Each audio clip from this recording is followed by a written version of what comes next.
नमस्कार। आज आपल्या समवेत एक 65 वयाचे वयोवृद्ध गायकी पेशामध्ये ज्यांनी महाराष्ट्रभर आपलं नाव केलेलं आहे आणि पर्यटनच्या क्षेत्रामध्ये एक अग्रेसर नाव श्रीधर गायकवाड म्हणून या ठिकाणी आपल्या समोर आलेले आहेत। आज आपण त्यांच्याशी या मतदानाच्या प्रक्रियेवरती आपण त्यांच्याशी चर्चा करणार आहोत। नमस्कार, माझं नाव श्रीधर गायकवाड आहे। म्हणजे ज्यावेळी माझं वय होतं 18 वर्षापासून तर आजपर्यंत मतदानाचा हक्क तर गाजवतच आलेलो आहे। पहिलेच्या मतदानामध्ये आणि आताच्या मतदानाच्या प्रक्रियेमध्ये काय फरक जाणवतोय? ज्यावेळी माझं पहिला मतदानाचा जो अधिकार होता त्यापर्यंत गेले 20-25 वर्षापर्यंत लोकांमध्ये एक चिकाटी होती। मतदान करण्याच्या वेळी ते स्वतः अगोदर मतदानात ते रांग लावत होते।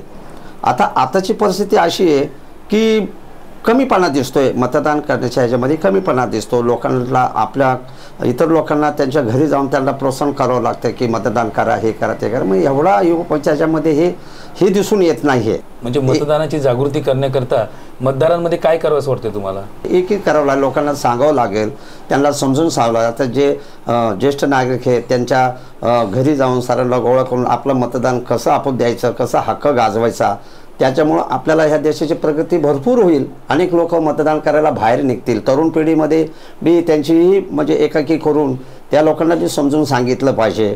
पण आता तसं थोडा बदल होईल जर आपण एकाकी करून सर्वांचं चर्चा करून जर हे केलं तर देशाची प्रगती नक्की होईल। पूर्वीची लोक अडाणी असून सुद्धा त्या ठिकाणी मतदान मात्र हक्क बजावायला जात होती। आज सुशिक्षित असून सुद्धा जात नाही, याचं प्रामुख्याने काय कारण असावं? काही लोकांना सुट्टी मिळत नसेल, काही सरकारी कामाला असतील, काही लोकांची परिस्थिती आर्थिक परिस्थिती। परंतु गव्हर्नमेंटने तर यावेळेस आता सुट्ट्या देखील जाहीर केलेल्या आहेत, परंतु लोक त्याचा दुरुपयोग करतात। त्या दुरुपयोग करणाऱ्या लोकांसाठी आपण काय सांगाल?